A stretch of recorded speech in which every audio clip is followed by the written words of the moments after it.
mari kembali sepenuh hati kita menyampaikan puji dan syukur kepada Allah Subhanahu wa taala di mana pada pagi hari ini semata hanya atas izin dan rahmat Allah Jualla bersama-sama kita telah dapat membaca dan melantunkan serta menyimak dan mendengarkan pembacaan ayat suci Al-Qur'an yang bersama-sama kita mengawali dengan ayat ke-75 dari surat Taubah dan kita akhiri dengan ayat ke-78.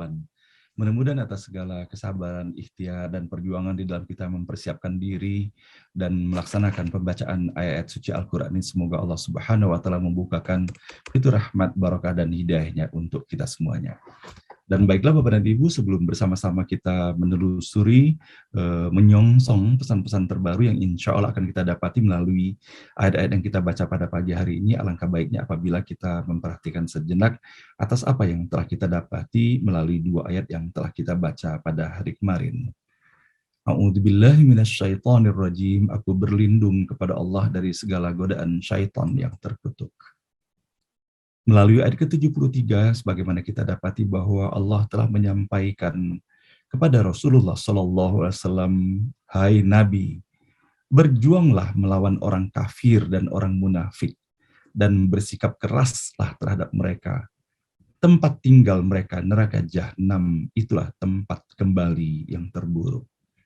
Maka sebagaimana kita dapati Bapak dan Ibu bahwa betapa pentingnya kita di dalam membaca ayat-ayat ini, di dalam menelusurinya, kita perlu pula memperhatikan bagaimana situasi dan kondisi ketika ayat-ayat ini diturunkan. Dan itulah yang disebut dengan asbabun nuzul, sebab-sebab daripada diturunkan ayat itu. Walaupun kita mendapati bahwa tidak semua ayat harus didahului dengan asbabun nuzul, dikarenakan Allah Maha berketetapan dan Allah Maha menentukan kapan dan di mana dan kenapa ayat-ayat tersebut diturunkan. Maka kita mendapati bahwa di dalam ayat ke-73 ini Allah telah menyampaikan kepada Rasulullah bahwa kepada mereka-mereka yang tiada henti melakukan perbuatan-perbuatan yang tidak terpuji kepada Rasulullah SAW, maka Rasulullah pun harus mengambil sikap yang jelas terhadap mereka.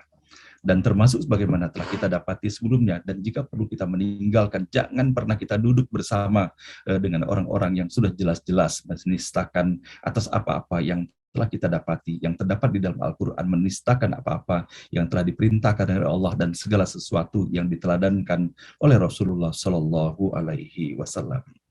Dan kemudian kita bisa mendapati pula bahwa bagaimana Allah mengingatkan kepada kita semuanya di dalam ayat ke-74 bahwa betapa mudahnya mereka menjadikan segala sesuatu yang sesungguhnya sangat sakral, tetapi mereka hanya menggunakan hal itu tidak lebih daripada hanya permainan lisan semata.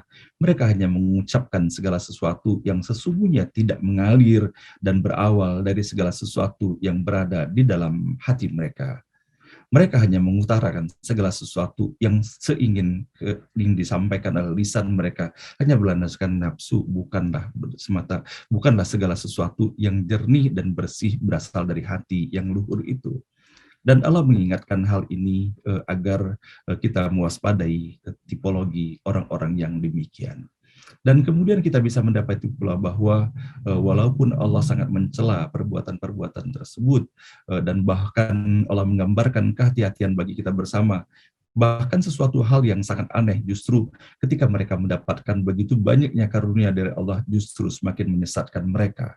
Bukankah Allah memperingatkan kepada kita semuanya bahwa untuk berhati-hati dalam kehidupan kita pun boleh jadi Bapak dan Ibu ketika ada seseorang yang tidak menyukai, maka ketika seseorang itu tidak menyukai orang lainnya, segala kebaikan pun yang datang pada diri orang tersebut pastilah menghantarkan rasa dengki justru yang semakin tinggi pula kepadanya. Maka bersama-sama kita bermohon kepada Allah Subhanahu wa Ta'ala, semoga kita tidak termasuk dalam kategori orang-orang yang demikian tidak suka kebahagiaan itu terhadirkan pada diri orang lain. Nah, mudah-mudahan pula kita bisa mendapati bahwa di dalam ayat ini Allah terus memberikan ruang dan pintu taubat yang luar biasa. Seburuk apapun kelakuan seseorang, Allah pun tetap memberikan peluang. Sebagaimana Allah sebutkan di dalam ayat ini bahwa jika mereka bertaubat lebih baik bagi mereka. Sebagaimana kita dapati bahwa melalui simbol yang sangat jelas kepada Firaun pun yang telah melakukan segala sesuatu yang sangat dibenci oleh Allah, namun Allah pun tetap memberikan kesempatan kepadanya, dan bahkan Allah mengutus hamba terbaiknya yaitu Nabi Musa dan Harun untuk mengantarkan pesan-pesan Allah kepadanya. Namun pada akhirnya Allah lah yang maha menentukan siapa yang akan diberinya petunjuk dan siapa pula yang akan disesatkannya. Nah, Bapak dan Ibu yang dirahmati Allah, mudah-mudahan dari apa yang telah kita dapati di dalam 2 ayat sebelumnya dan begitu banyak ayat-ayat lainnya, semoga Allah berikan kemudahan bagi kita untuk dapat menangkap pesan yang terdapat pula di dalam 4 ayat yang kita baca pada pagi hari ini. A'udzubillahi minasyaitonirrajim.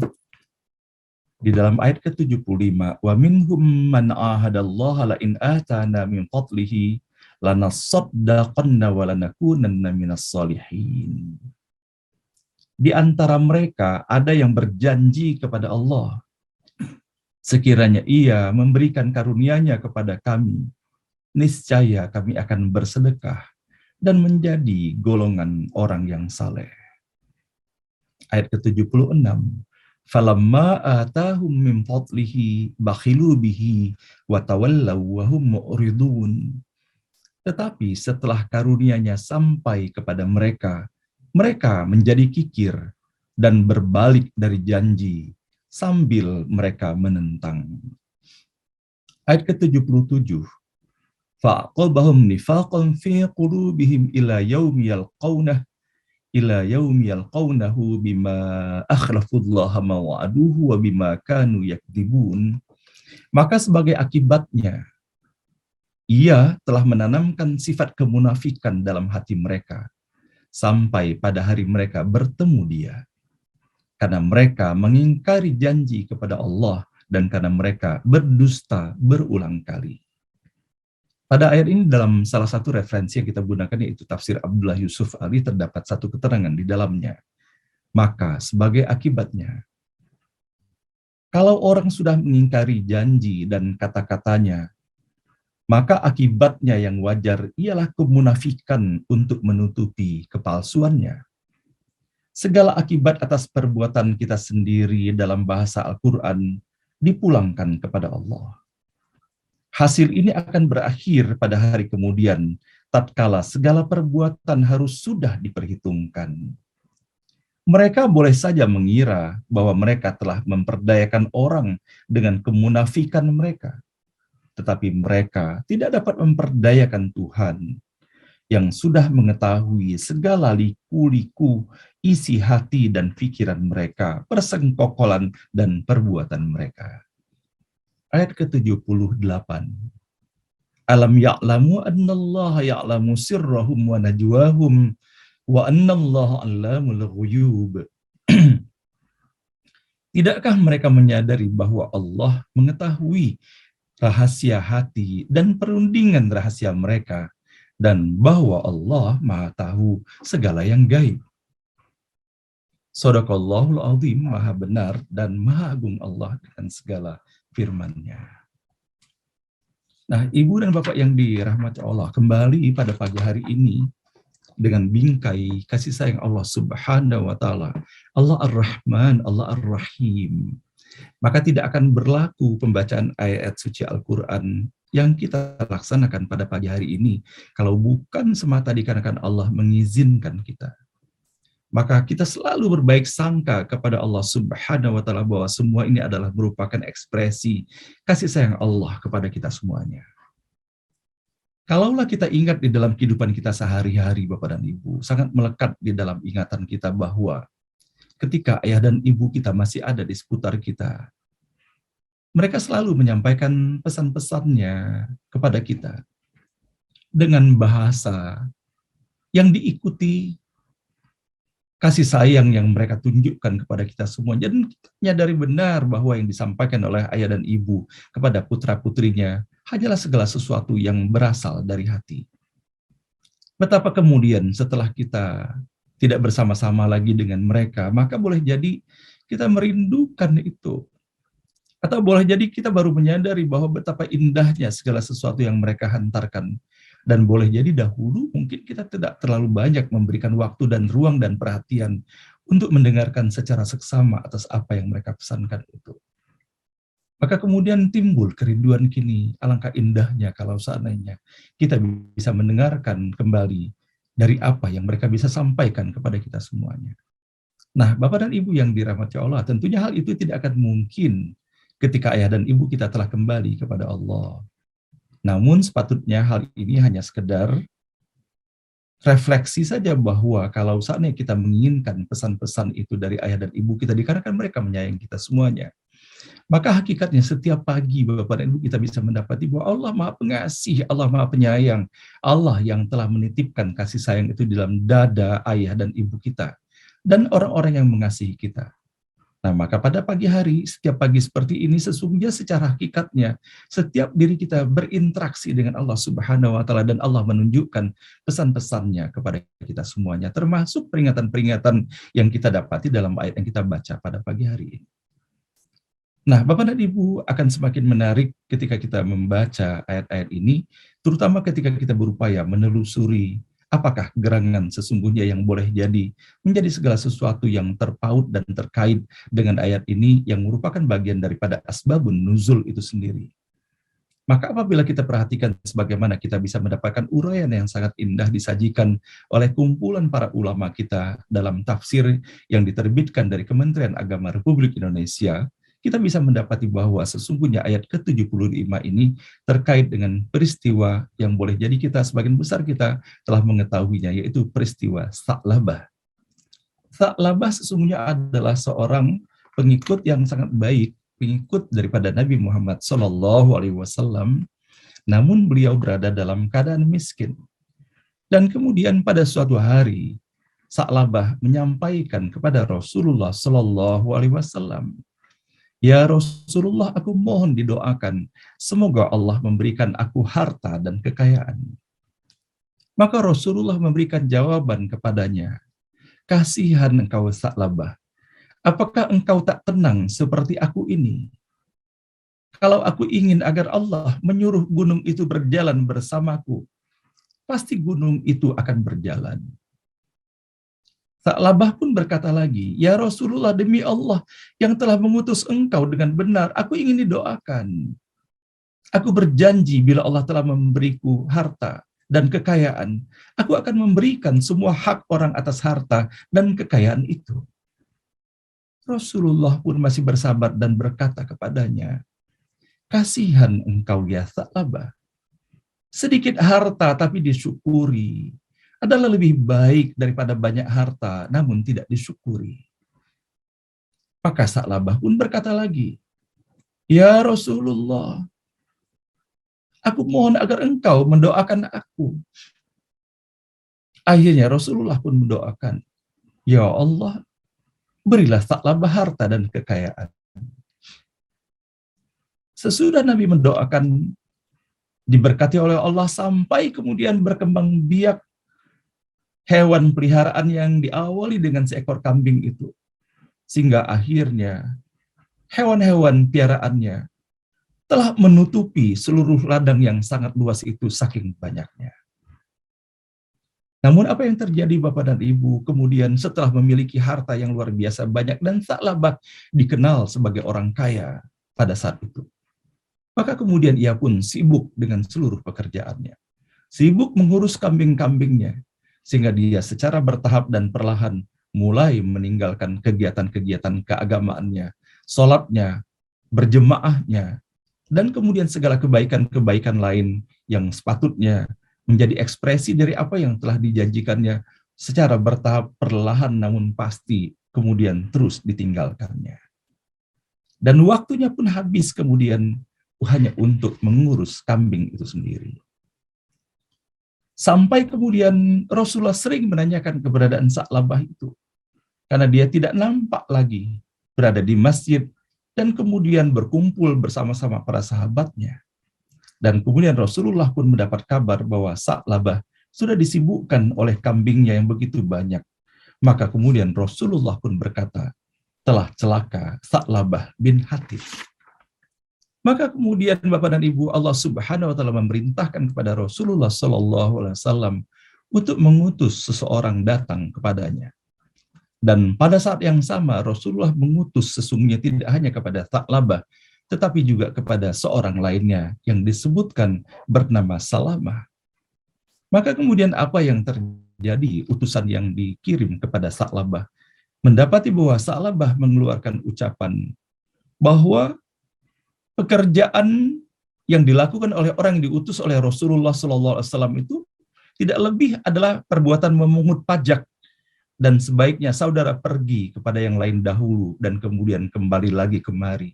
Maka itulah berulang-ulang yang telah diucapkan oleh Tha'labah, tidak melihat lagi bahwa sesungguhnya yang disampaikan kepadanya ataupun orang yang datang kepadanya adalah orang yang diutus oleh Rasulullah Shallallahu Alaihi Wasallam.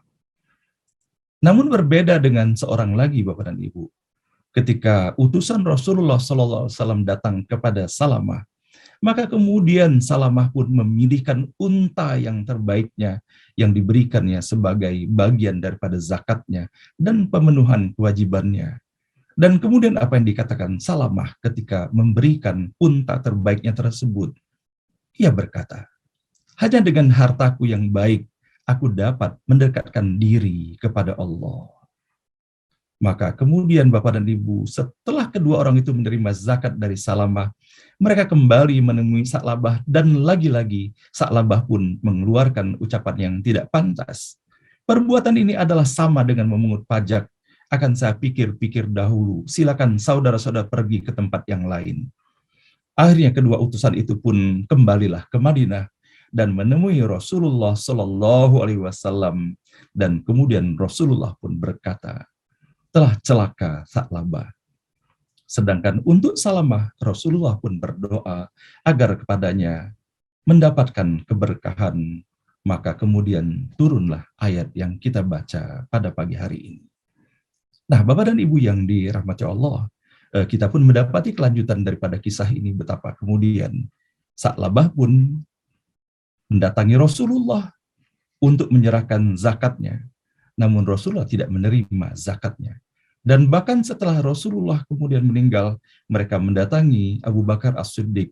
Dan maka Abu Bakar pun mengatakan kepadanya, kami tidak akan menerima sesuatu yang telah ditolak oleh Rasulullah. Dan kemudian setelah Abu Bakar pun kembali kepada Allah, disampaikan pula kepada Sayyidina Umar ketika Sayyidina Umar menjadi khalifah. Maka Sayyidina Umar pun mengatakan hal yang sama, tidak akan mungkin dia menerima segala sesuatu yang telah ditolak oleh Rasulullah dan telah ditolak oleh Abu Bakar As-Siddiq. Dan kemudian perjalanan sejarah menunjukkan kemudian Tha'labah kemudian bangkrut, habis dan binasalah seluruh hartanya.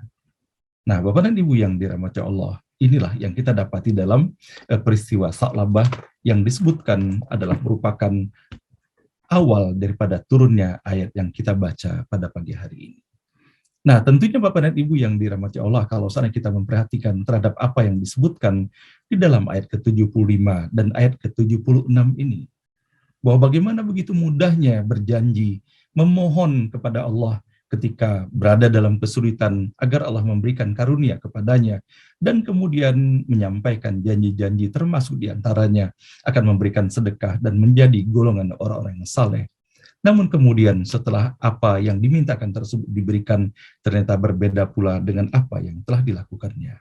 Nah, pada pagi hari ini Bapak dan Ibu, saya ingin menyampaikan untuk diri saya dan kita semuanya bahwa sesungguhnya apa yang terjadi pada ayat ke-75 dan 76 ini Allah ingatkan pula kepada kita semuanya sebagaimana kita bisa mendapati dalam surah ke-16, surah An-Nahl ayat ke-53 dan ayat ke-54 sebagaimana yang bisa kita dapati dalam postingan Wadiwan ayat yang saya kirim kepada Bapak dan Ibu semuanya.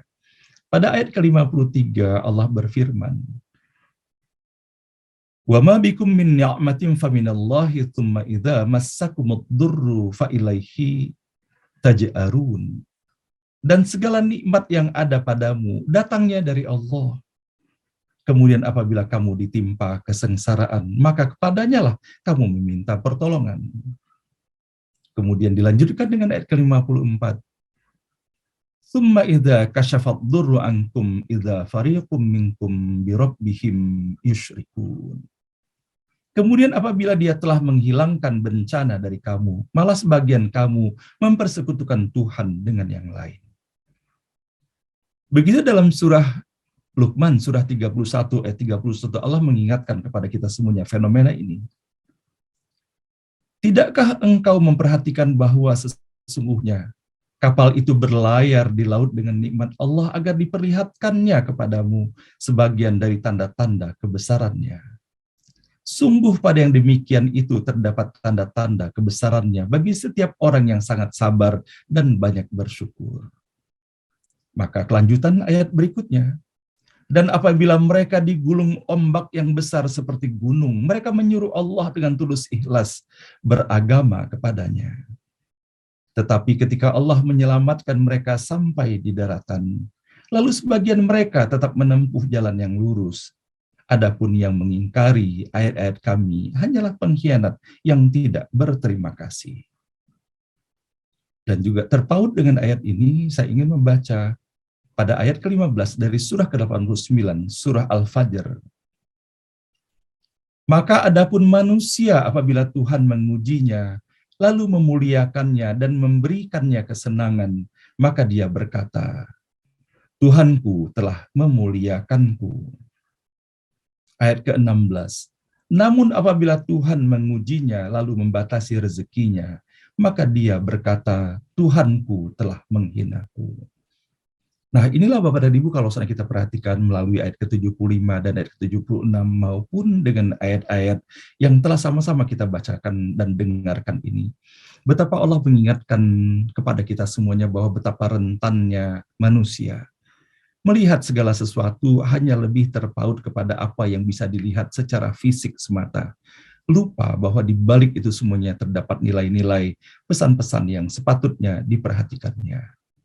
Dan betapa sebetulnya ketika kita membaca ayat-ayat ini, sepatutnya kita refleksikan pula di dalam kehidupan kita sehari-hari. Apakah ada hal-hal yang digambarkan Allah di dalam ayat-ayat ini berlaku pula pada diri kita ataupun kita dapati di seputar kita. Boleh jadi Bapak dan Ibu sesuatu hal yang sering sekali kita rasakan. Dan saya lebih banyak menyampaikan pesan ini kepada diri saya sendiri. Dan setiap kita menyampaikan pesan ini kepada kita semuanya untuk membuktikan kebenaran daripada apa yang telah Allah sampaikan ini. Bukankah sering kita Bapak dan Ibu, misalnya berada dalam penerbangan, kemudian cuaca buruk, turbulensi. Bukankah sebelumnya kita, boleh jadi kita bercakap-cakap di sana, ataupun boleh jadi kita menonton film-film yang disajikan yang ada di pesawat itu, ataupun hal-hal lainnya. Kemudian ketika terjadi turbulensi yang luar biasa itu kita hentikan semuanya.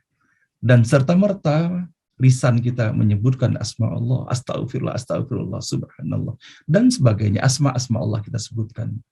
Dan betapa kemudian pada saat itu kita memohon kepada Allah, ya Allah selamatkanlah kami, selamatkanlah kami. Dan boleh jadi pada saat itu kemudian kita teringat kalau saatnya terjadi sesuatu pada diri kita, maka kemudian terbayang segala dosa dan kesalahan yang telah kita lakukan. Sehingga kemudian pada saat itu secara otomatis kita memohon pula, ya Allah, kalau seandainya sampai terjadi ini, ampunilah segala dosa dan kesalahan kita. Namun apa yang terjadi Bapak dan Ibu kemudian setelah tidak beberapa lama kemudian cuaca menjadi tenang kembali. Coba kita renung dan kita perhatikan. Tidak menunggu berapa lama sesungguhnya. Memang kita mengucapkan Alhamdulillah ketika itu. Tapi sesungguhnya tidak berapa lama kemudian, maka kita akan kemudian terbiasa lagi. Dan kemudian tiba-tiba, apalagi penerbangan jarak jauh terjadi lagi, dan kemudian terjadi lagi seperti itu. Nah, Bapak dan Ibu yang dirahmati Allah, inilah keberadaan manusia. Allah gambarkan di dalam ayat 31 dan 32 dalam surah Luqman ini, bahwa betapa mudahnya kita lupa sesungguhnya terhadap apa segala sesuatu yang telah kita lakukan. Dan begitu juga boleh jadi dalam kehidupan ini Bapak dan Ibu, boleh jadi kita memohon harta seperti halnya Sa'labah, atau boleh jadi kita memohon kepada Allah untuk diberikan ilmu pengetahuan, atau kita memohon kepada Allah untuk diberikan sukses dalam karir kita, dalam jabatan kita, kemuliaan kita dalam kehidupan masyarakat ataupun organisasi. Dan boleh jadi Bapak dan Ibu ketika kita menginginkan sebuah jabatan, Kita bisa mendapati pada diri kita ataupun orang-orang berada di seputar kita menginginkan, begitu ingin jabatan itu, sehingga boleh jadi kita sudah terbiasa dengan janji-janji yang kita obralkan, ataupun kita mendengarkan janji-janji yang diobralkan oleh mereka-mereka yang menginginkan jabatan tertentu di dalam kehidupan ini. Dan betapa sesungguhnya Bapak dan Ibu, sekarang teknologi memang sangat memungkinkan segala sesuatu itu terekam dengan sebaik-baiknya. Namun kita lupa bahwa sesungguhnya apa yang kita ucapkan itu bukan hanya bisa terekam melalui video ataupun media-media lainnya yang didukung oleh teknologi sekarang ini. Namun sesungguhnya segala sesuatu kita ucapkan itu, yang kita janjikan itu terekam di sisi Allah Subhanahu wa Ta'ala. Dan betapa Allah memerintahkan kepada kita semuanya, aufu bil uqud, bahwa kita diminta menempati janji-janji yang telah kita berikan. Nah, maka di sini Bapak dan Ibu yang dirahmati Allah, sepatutnya kita mewaspadai terhadap segala sesuatu yang telah kita janjikan. Bukan hanya janji kita kepada Allah, namun termasuk pula janji kita kepada manusia. Dan bagaimana sesungguhnya Allah mengingatkan dan menyampaikan kepada kita semuanya betapa kewajiban kita untuk menepati janji. Dan kewajiban kita pula Bapak dan Ibu untuk mewaspadai bahwa janji-janji itu akan diminta pertanggungjawabannya di sisi Allah Subhanahu wa Ta'ala. Kullukum ra'in wa kullukum mas'ulun ar-ra'iyatihi. Bahwa setiap kita adalah pemimpin dan setiap kita akan diminta pertanggungjawaban di sisi Allah Subhanahu wa Ta'ala. Nah, inilah Bapak dan Ibu yang dirahmati Allah yang sepatutnya menjadi perhatian bagi kita semuanya. Maka sebagaimana kita dapati pula di dalam ayat ke-77 bahwa dari segala sesuatu yang dilakukan, yang digambarkan melalui ayat ke-75 dan 76 tersebut, maka Allah sebutkan dalam ayat ke-77 ini, maka sebagai akibatnya ia telah menanamkan sifat kemunafikan dalam hati mereka, sampai pada hari mereka bertemu Allah.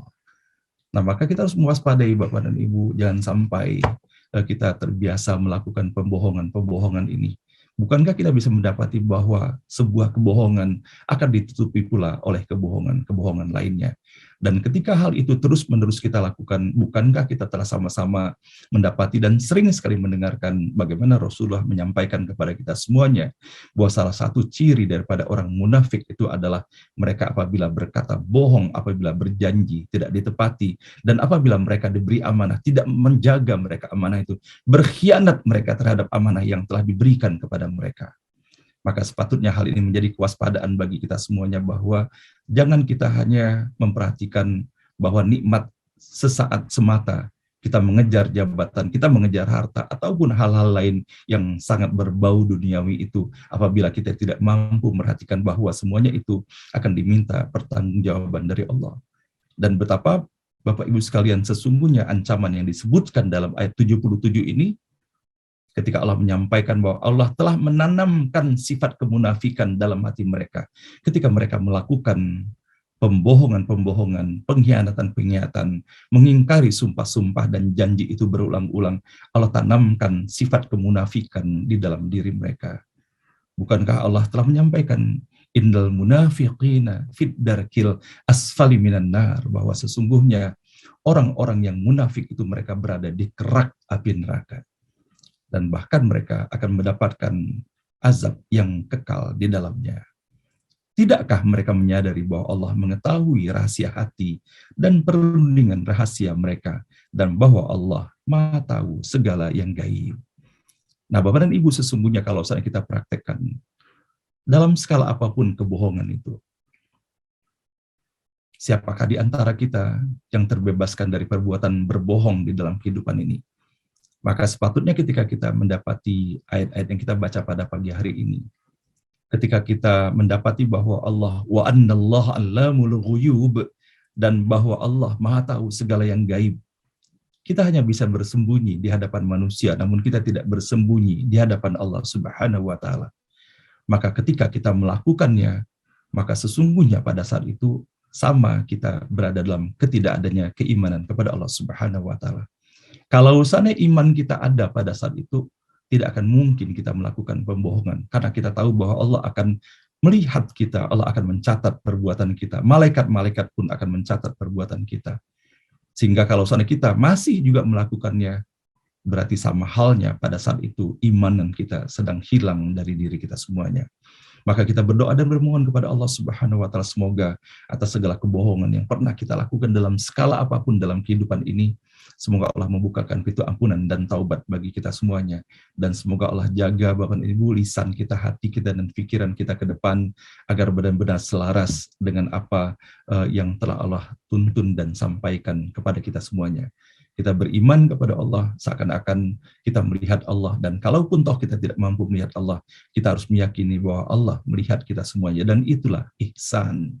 Kita banyak berbicara iman, banyak kita berbicara tentang Islam, namun satu hal kita lupa bahwa sesungguhnya puncak daripada semuanya adalah ihsan, kesadaran diri kita bahwa dimanapun kita berada, Allah akan menyaksikan dan mencatat seluruh amal dan perbuatan kita semuanya. Dan demikian Bapak dan Ibu yang dapat sama-sama kita dapati pada pagi hari ini melalui ayat ke-75 sampai dengan ayat ke-78 pada pagi hari ini. Semoga Allah jaga lisan kita ini untuk berhati-hati, jangan sampai lisan yang Allah berikan anugerah, yang merupakan anugerah yang luar biasa sesungguhnya bagi umat manusia. Bukankah sebagaimana kita dapati Bapak dan Ibu ketika seorang ibu melahirkan putra atau putrinya, bukankah orang-orang yang berada di seputarnya, para dokternya, perawatnya, dan kita sendiri, yang ingin kita dengar pertama itu adalah tangisannya. Dan tidak akan mungkin keluar tangisan itu kalau seandainya tidak segala sesuatu terjadi pada lidahnya, pada lisannya. Nah, maka betapa bahagianya ketika kita mendapati bahwa bayi kita terlahirkan dalam keadaan bisa menangis itu, sehingga kita berharap bahwa ia pun bisa berbicara, bercakap-cakap di dalam kehidupannya.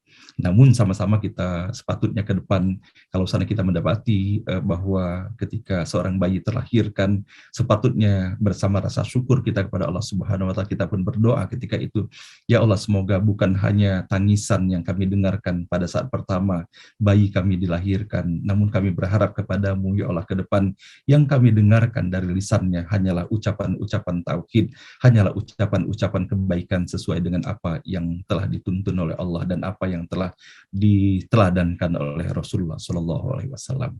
Dan mudah-mudahan dari lisannya menjadi segala sesuatu yang menghantarkan silaturahim yang diberkahi dan dirahmati Allah. Demikian Bapak dan Ibu, subhanaka la ilma lana illa ma 'allamtana innaka antal alimul hakim. Maha suci Allah, tidak ada ilmu pada kita semuanya melainkan hanya atas apa yang Allah ajarkan dan Allah amanahkan kepada kita semuanya. Sesungguhnya hanya Allah yang Maha mengetahui dan Allah pula yang Maha bijaksana.